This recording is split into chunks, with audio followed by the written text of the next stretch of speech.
Salut à tous, salut les survivants, salut les Rey, j'espère que vous allez bien. Alors aujourd'hui, je vais vous parler du Yaesu FT5D qui pour moi en fait est la radio ultime à avoir dans son EDC, dans son sac d'évacuation et nous allons voir pourquoi tout de suite. Donc tout d'abord, donnons une définition aux radios que je vais appeler les radios couteau suisse. Donc pour moi, une radio couteau suisse, ça va être vraiment une radio qui va nous permettre de pouvoir écouter déjà une multitude de fréquences et également avec un maximum de fonctionnalités et un maximum fiable et durable dans le temps. Et pour le coup, le Yaesu FT5D et d'autres modèles de chez Yaesu, parce que pour le coup, je trouve que Yaesu, c'est vraiment la marque qui propose vraiment du matériel vraiment très intéressant, que ce soit au niveau du prix et des fonctionnalités. Et je vais vous montrer donc après quelques autres radios qui sont un petit peu dans le même état d'esprit.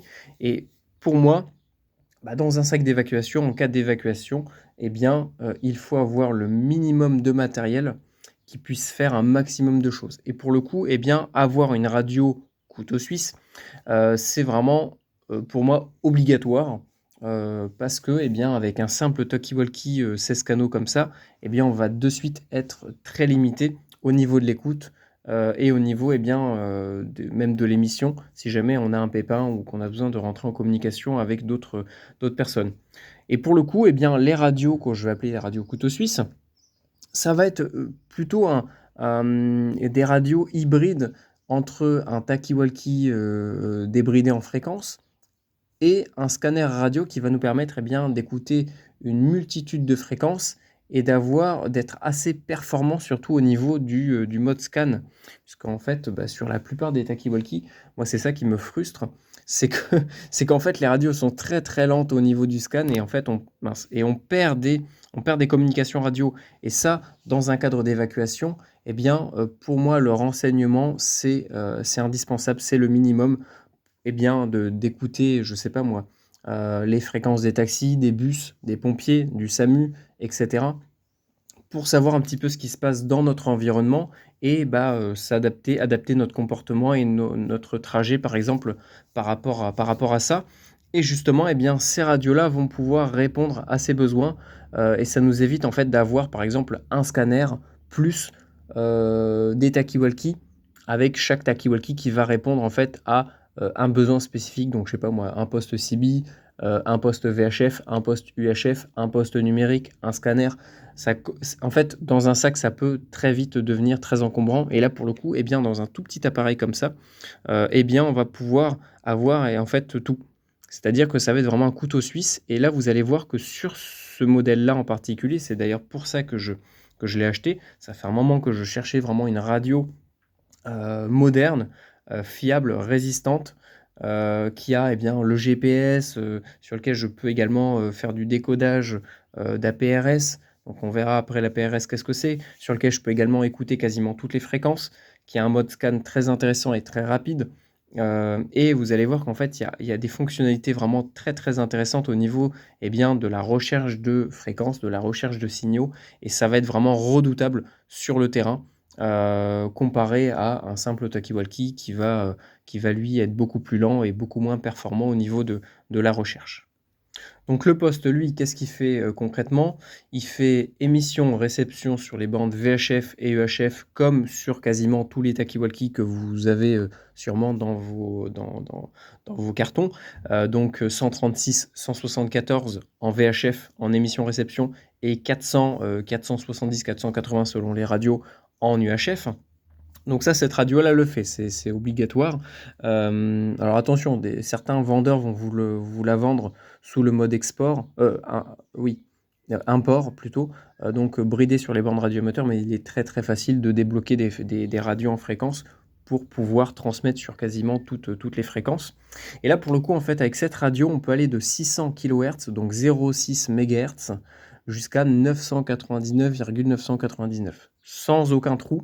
Et donc, ça va nous permettre en fait d'écouter, de pouvoir intercepter quasiment tous les signaux aux alentours. Par contre, malheureusement, cette radio-là ne peut pas décoder beaucoup de modes numériques. Donc, pour les réseaux en numérique, malheureusement, Ça va être compliqué. Mais on a encore aujourd'hui pas mal de fréquences en analogique et de toute façon, d'après moi, si jamais il y a une vraie rupture de la normalité, la plupart des réseaux numériques qui vont soit passer par internet, soit être en local, vont être, HS. Et donc la chose qui restera, de fiable, ça va être l'analogique. Et donc c'est pour ça que moi je me concentre vraiment que sur de l'analogique pour tout ce qui va être EDC, on va dire, d'urgence.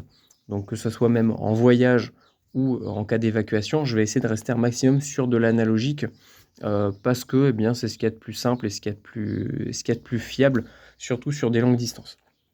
Et donc voilà, on est sur un appareil qui semble même plus ressembler à un ordinateur qu'à une radio. Alors au niveau du tarif, parce que je sais que c'est l'un des premiers critères que vous allez regarder, pour le coup là on n'est pas sur des radios à 50, 100, 200 balles. On est sur une radio qui vaut à peu près 400 euros en neuf. Donc c'est une radio très récente, hein. Elle est sortie je crois l'année dernière. Avant ça, c'était la version FT3D. Mais vous allez voir qu'en fait, les 400 euros, vous allez largement les rentabiliser et je pense que parfois, il faut savoir, eh bien, tout simplement investir un peu plus d'argent dans du matériel beaucoup plus qualitatif et beaucoup plus polyvalent.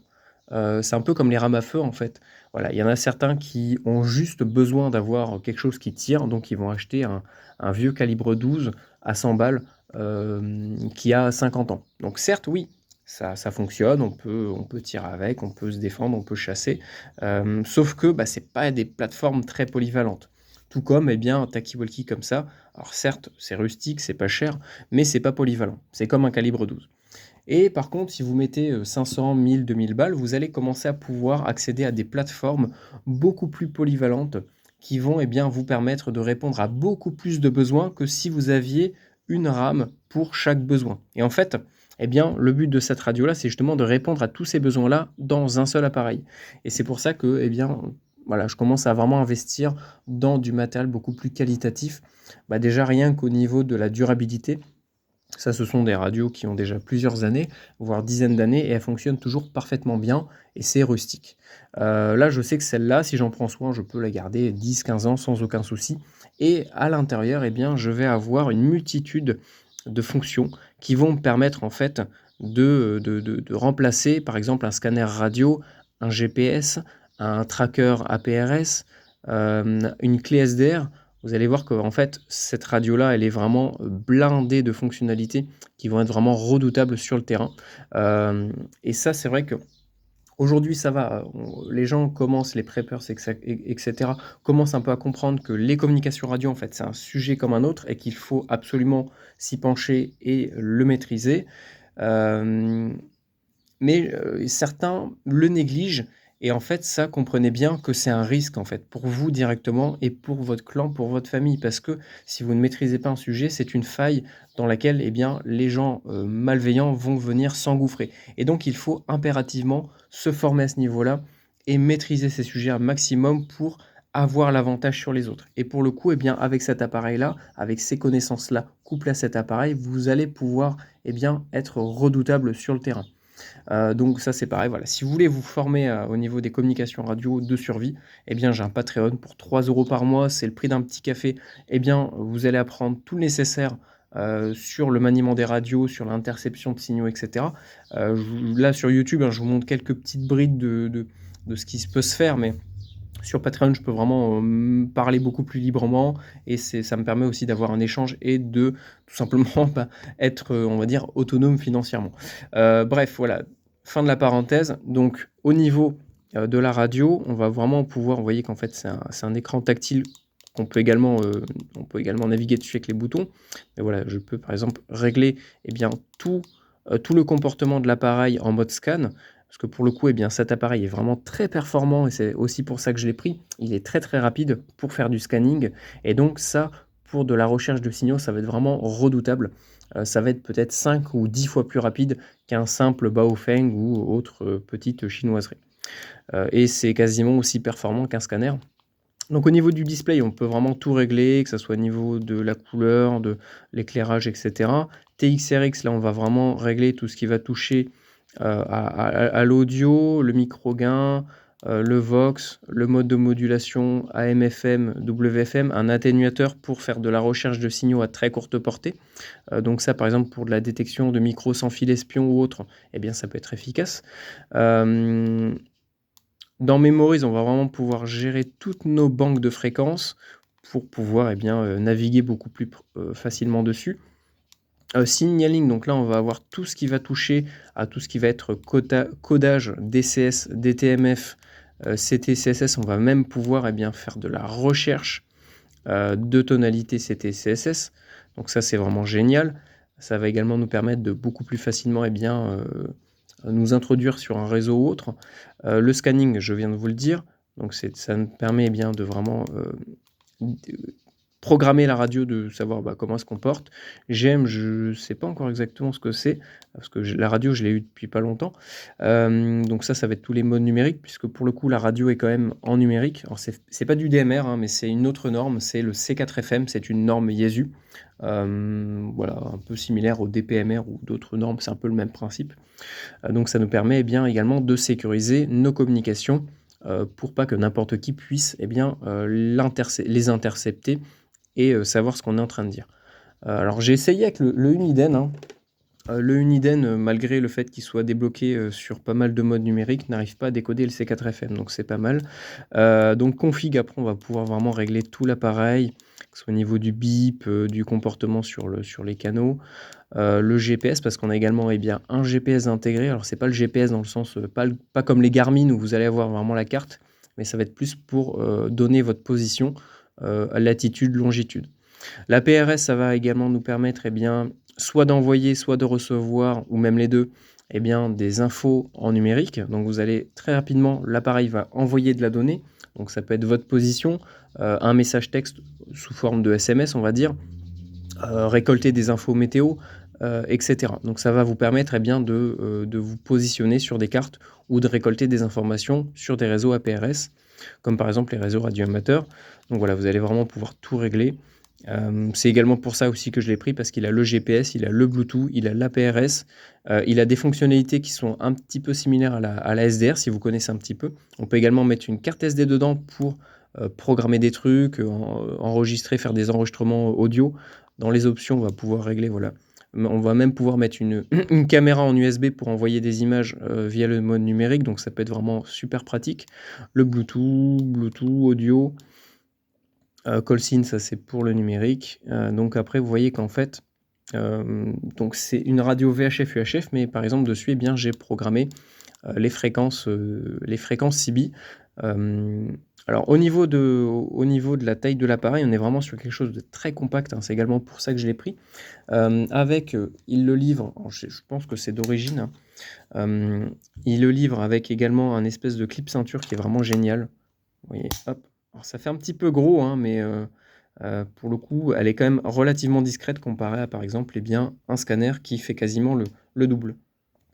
Elle est également IPX7, donc on va pouvoir bien, l'immerger à 1 mètre de profondeur, si je ne me trompe pas, pendant 30 minutes. Donc c'est pas mal pour les gens qui veulent avoir une radio qui résiste aux éclaboussures, au chaud, au froid. Bien, cette radio est faite pour vous. Et c'est d'ailleurs pour ça que je l'ai prise. Et donc, vous voyez que dessus, en fait, j'ai programmé également la CB.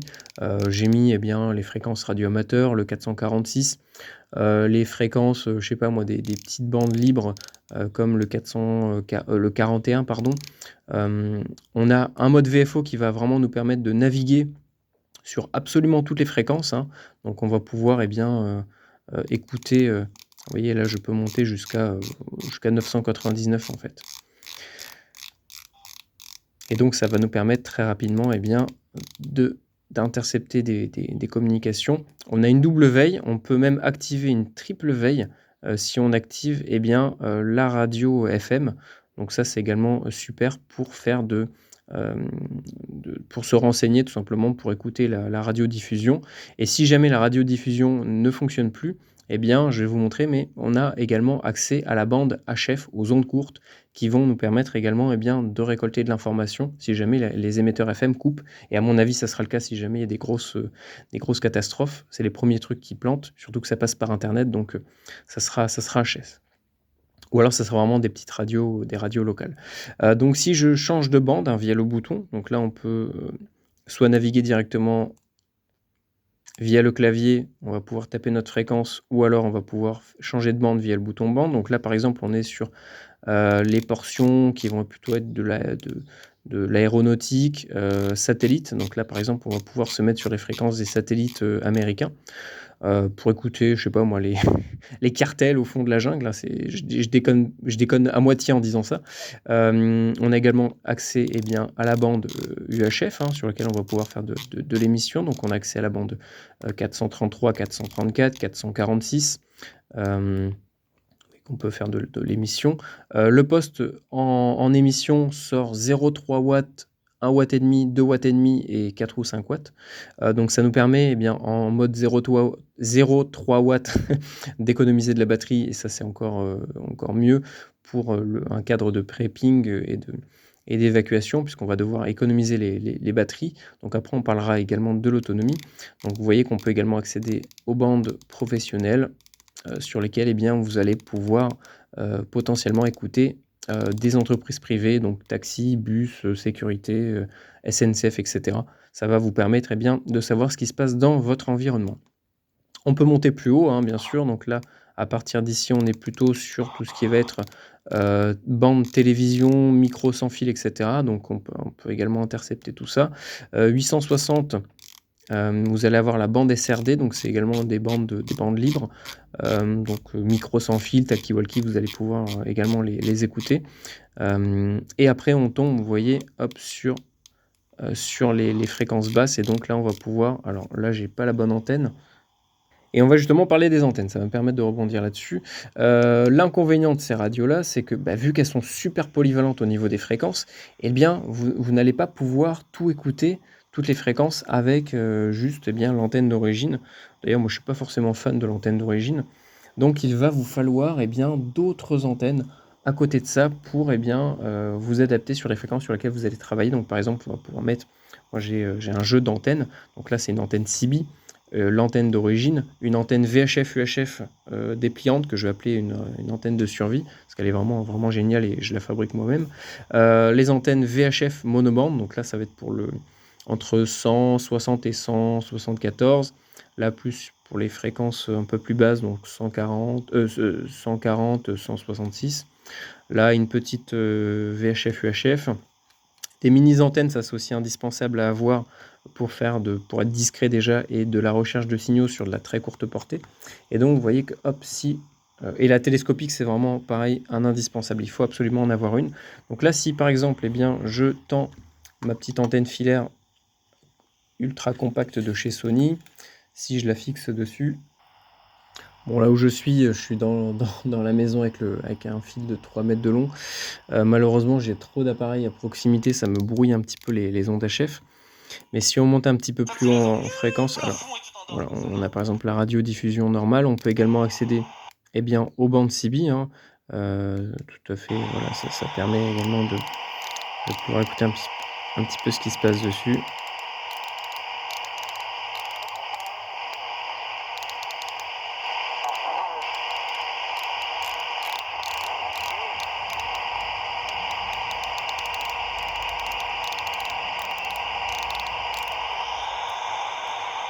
Donc on va pouvoir aller sur les bandes de radiodiffusion en HF, en AM. Bon, j'ai l'impression qu'il n'y a pas grand chose à cette heure-ci.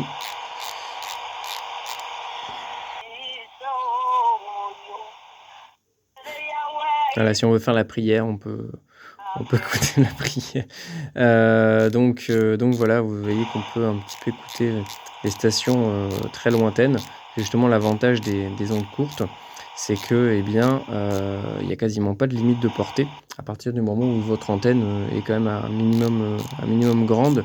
Et donc ça va vous permettre, soit si vous êtes à l'étranger, d'écouter les stations françaises pour écouter un petit peu des gens qui parlent votre langue, ou alors si les émetteurs FM coupent, lâchent, normalement l'État est censé se rabattre sur les ondes courtes, et donc voilà, ça va vous permettre d'écouter. Donc voilà au niveau des fréquences. Après, bien sûr, on peut monter plus haut. C'était je confonds un petit peu les boutons. Donc après voilà, on peut vraiment naviguer où on veut, on peut monter plus haut, hein, hem, je suis en train de faire n'importe quoi. Donc j'étais où? Donc après on peut aller sur tout ce qui va être, 83-86 mégas. Ça va également nous permettre d'écouter par exemple les pompiers parce que, eh bien, dans certains départements, les casernes sont encore en analogique. Pas encore pour très longtemps, mais voilà, on peut toujours écouter les pompiers selon les départements. Donc, en FM entre 83 et 86 mégas. Tapez, canaux, pompiers, 86 mégahertz. Vous allez trouver, en 2 minutes les différents canaux. Donc voilà, vous pouvez les enregistrer et ça vous permet d'écouter ça en cas de pépin. Après, on peut aller sur la bande aéronautique civile, donc 108, 100, 136, 137. Donc on va également pouvoir bien accéder forcément à la fréquence internationale de détresse, le 121.5 sur lequel, eh bien, on va pouvoir potentiellement intercepter des appels de détresse, que ce soit des particuliers, des avions, des balises, bref, voilà, n'importe quoi, des bateaux, on va pouvoir les intercepter là-dessus, ou alors juste écouter, eh bien, l'aéroport de son secteur, pour ceux qui veulent écouter ça. Et après on retombe sur, bien sûr, la bande VHF. Donc voilà, vous voyez qu'on peut aller sur les bandes radioamateurs, on peut même aller un peu plus haut, hein, 146 mégas, on peut y accéder, hein, il y a pas de il y a pas de souci. On peut aller là-dessus. Heu, voilà, on peut aller plus haut sur les bandes professionnelles, 150, 174, vous allez retrouver pareil les entreprises, en FM. Et donc ça va vous permettre comme ça très facilement d'intercepter des signaux et de pouvoir, eh bien, savoir ce qui se passe dans votre secteur. Hop, je vais débrancher l'antenne, je vais déployer un petit peu la télescopique, et puis maintenant je vais vous montrer en fait une fonctionnalité qui est vraiment, pour moi, géniale. Hem et et vous allez voir qu'en fait, ça remplace, carrément un ordinateur, hein, ce truc. Alors certes, ce n'est pas de la technologie SDR, mais ça s'apparente à de la SDR. Donc là, alors je vais plutôt me mettre sur, des bandes radioamateurs, au moins on peut faire un test. On va se mettre sur 145.0. Hop, donc on va dans menu, on fait scope mode et en fait, ça va nous afficher, alors je sais pas s'il va y avoir grand chose pour l'instant, ça va nous afficher en fait le spectre radio. Vous voyez, en fait, ça m'affiche des petits pics de signaux et ça va me permettre, eh bien, de savoir, de visualiser, en fait, le spectre radio et de détecter un signal, visuellement et de pouvoir l'intercepter beaucoup plus rapidement. Donc c'est vraiment, vraiment génial pour ceux qui veulent faire de l'interception. Alors je vais essayer de peut-être de me mettre sur l'UHF, tiens. On va se mettre sur le 446. Hop, on va se mettre en scope mode et on va voir si on intercepte des trucs. Hop, vous voyez qu'il y a des petits pics de signaux qui apparaissent, donc après ça disparaît, donc c'est que le signal n'est plus là. Mais en tout cas, voilà, ça va nous permettre visuellement, donc si je transmets avec, je vais prendre un autre talkie-walkie. Donc là, je me suis mis avec le VX7R qui est pour moi la deuxième, voire la troisième radio, ouais, la deuxième radio multifonction, que j'aurai, eh bien, forcément dans mes sacs d'évacuation parce qu'en plus de ça, eh bien, lui permet de faire de l'émission sur la bande aéronautique, donc 121.5 pour lancer des appels de détresse. Donc si vraiment je suis perdu en plein milieu du désert, en plein milieu de la montagne et que j'ai pas de téléphone et que plus rien ne fonctionne, je peux potentiellement demander de l'aide dessus ou juste intercepter, eh bien, des communications. L'autre radio que j'ai également tout le temps sur moi, ça va être le Yaesu VX3, hein, que vous connaissez peut-être déjà, qui vaut moins de 100 balles, hein, ouais, à peu près 100 €, vous pouvez le trouver d'occasion. C'est un vieux modèle, mais il fait vraiment le taf. Et pareil, c'est en fait, ces 3 radios-là permettent en fait d'écouter de 600 kHz à 999 MHz sans aucun souci. Sauf que, eh bien, voilà, ça, c'est les premières versions, les versions un peu plus récentes et la dernière version. Donc là, on est carrément sur un écran tactile, donc c'est encore mieux. Donc si je fais, pour revenir à ce qu'on était en train de faire, si alors je vais changer un petit peu l'affichage pour avoir un truc un peu plus détaillé, parce qu'on peut également choisir la largeur de réception. Donc là, si je transmets sur le canal 1, donc je vais vous montrer à côté pour que vous puissiez voir vraiment la rapidité de détection. Là, je vais passer en émission, hop, et instantanément, j'ai mon pic de signal. Donc je vais me mettre dessus. Test radio, 1, 2. Donc là, bien sûr, le signal est très fort, donc ça me fait des pics un peu partout. Mais dès qu'on est un petit peu plus loin, à 50-100 mètres d'un émetteur, quel qu'il soit, le spectre va s'afficher un peu différemment. Donc on va tester par exemple sur la bande, sur la bande de la FM commerciale. Je vais couper le son parce que sinon ça va me détecter la musique. Et vous voyez qu'en fait, hop, on a tous nos pics de signaux. Euh, et là, voilà, par exemple, je suis sur une station. Là, si je me mets là-dessus,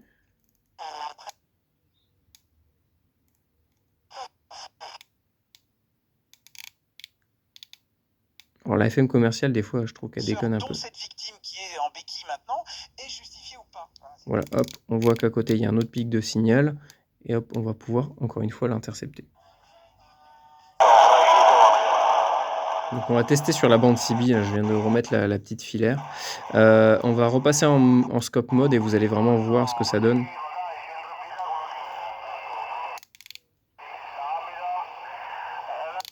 Et ça, franchement, en fait, c'est de la SDR, hein. C'est vraiment le même principe. Vous allez pouvoir voir le spectre radio et vous caler sur le signal directement.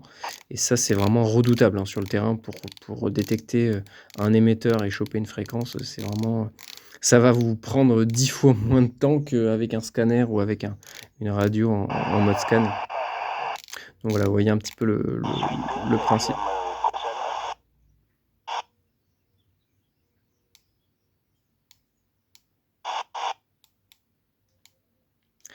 Donc voilà, c'est vraiment une radio très très intéressante. Et après, donc dedans, vous voyez qu'en fait, alors là, on est en scope mode, on va quitter. Et vous voyez qu'après, on peut régler donc la puissance, enclencher le scan. On va pouvoir, voilà, activer la FM commerciale, gérer les mémoires, déclencher une balise APRS. Donc on va parler également de la PRS. On va pouvoir afficher toutes les stations APRS qui ont été captées, donc avec les infos météo, etc. Donc la PRS, qu'est-ce que c'est grossièrement? Je vous en ai un tout petit peu parlé tout à l'heure. Ça va en fait nous permettre de déjà nous identifier, d'envoyer des messages, de se localiser. Donc vous pouvez également aussi faire travailler vos radios avec l'application Attack ou SIFTAC qui vont vous permettre en fait de vous géolocaliser via un smartphone sur des cartes, vous envoyez des coordonnées, des zones à rechercher, etc. On reparlera de cette application prochainement. Et vous voyez que là, en fait, pour une recherche classique, il faut que je fasse ça, il faut que je tourne le bouton, que je cherche un petit peu au pif des signaux à écouter. Et là, en scope mode, en fait, c'est... Ah mince, j'ai cliqué à côté. En scope mode, c'est pas compliqué, hein, vous avez les pics. Il vous suffit de vous mettre dessus et vous pouvez écouter. Voilà, donc franchement, ça marche sur toutes les fréquences, hein. Tous les modes, il n'y a pas de souci. Alors, en parlant de mode, le seul inconvénient que je trouve à cette radio, c'est que malheureusement, elle n'a pas le mode BLU en écoute. Ça aurait été vraiment génial.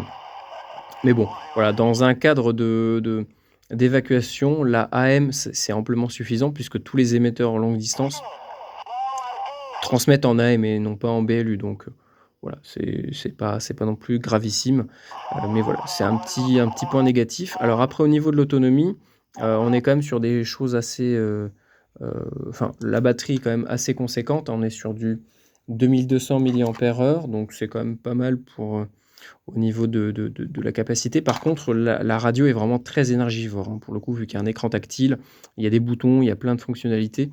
Ça consomme beaucoup plus qu'un talkie-walkie basique. Donc c'est pour ça qu'il faut vraiment être un minimum autonome au niveau de l'énergie.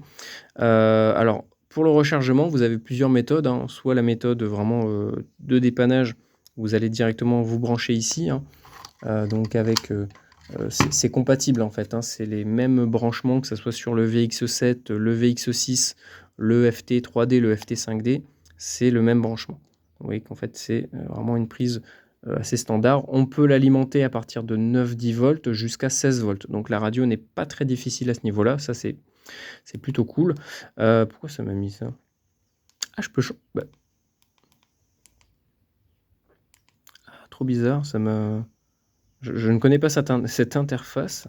C'est la première fois que je vois ça. Ok, je crois que la radio a un petit peu planté. Ouais, bon, c'est bizarre. Alors j'ai pas fait la mise à jour du firmware, peut-être que c'est un problème de la première version. On va voir ça. OK, en fait, il fallait juste, réactiver le scope mode et le quitter. Je pense que c'est un bug du firmware, actuel. Donc, je ferai la mise à jour prochainement. Mais voilà, donc j'étais en train de parler d'alimentation. Donc on peut l'alimenter soit directement via, la prise sur le côté. Donc moi, je suis pas trop fan de ça, je veux vraiment m'en servir qu'en cas de gros pépins. Je pars sur le socle de charge. Certes, il est un petit peu plus lourd, mais ça me permet de recharger déjà d'une première part la radio beaucoup plus rapidement, de recharger la batterie, celle-là si jamais, l'autre elle est déjà en utilisation. Ça m'évite d'attendre, que la première soit chargée dans l'appareil pour mettre la deuxième. Là, je peux faire même les deux séparément. On a également, des batteries dans lesquelles on peut mettre des piles. Alors je ne l'ai pas encore commandé, mais ça peut être aussi vraiment super sympa, dans un cadre, voilà, de gros effondrements. On va quand même pouvoir mettre des piles à l'intérieur si jamais on ne peut pas recharger directement notre radio. Et puis voilà, hein, franchement la radio est vraiment pas mal. J'en suis pour le coup très satisfait, beaucoup plus que sur le VX7 qui me frustrait quand même un petit peu au niveau du mode scan qui était vraiment, très, très lent. Là, pour le coup, on a vraiment quelque chose de beaucoup plus, qualitatif, hein, même si les autres Yaesu sont vraiment très, très très, très bons. Pour le coup, celui-là, pour voilà 400 balles, on a vraiment, un scanner, une radio numérique, un GPS, une balise APRS et une clé SDR intégrée. Donc c'est c'est génial. Tout ça dans un tout petit appareil qui peut tenir à la ceinture. Donc c'est pour ça que je l'ai pris parce que, déjà, il est étanche et il permet de faire tout ça. L'inconvénient, voilà, c'est qu'il est beaucoup plus gourmand, donc n'hésitez pas à baisser le rétroéclairage au maximum. Donc moi, bien sûr, là, c'était pour l'exemple, hein, que je l'ai mis à fond pour que vous puissiez bien voir, ce qui se passe. Mais sinon, je mets tout au minimum et c'est déjà un petit peu mieux. Voilà, donc n'hésitez vraiment pas à avoir un jeu d'antenne qui va avec, qui va vraiment vous permettre d'être polyvalent. Au niveau des prises, normalement, c'est le standard, c'est le standard, Yaesu, hein. Vous voyez que là, c'est un micro du VX7. Je peux tout à fait, m'en servir pour transmettre avec. Ça fonctionne. Mais voilà, moi je fais gaffe au caoutchouc parce que ça a tendance à très vite casser. Donc si je veux garder une radio étanche, je vais éviter de m'en servir. Voilà, donc après on peut facilement le verrouiller, ça c'est sympa aussi. Avec un simple bouton, on peut tout bloquer et ça, pour éviter les fausses manips, c'est vraiment génial. Voilà, donc c'est tout pour le premier review de cet appareil. J'espère que ça vous a plu. N'hésitez pas à me proposer d'autres contenus de vidéos, si ça vous a plu. N'hésitez pas à faire un tour sur le Patreon si l'aspect, communication radio vous intéresse. On peut faire un échange de bons procédés et je vous dis à très bientôt. Salut les survivants.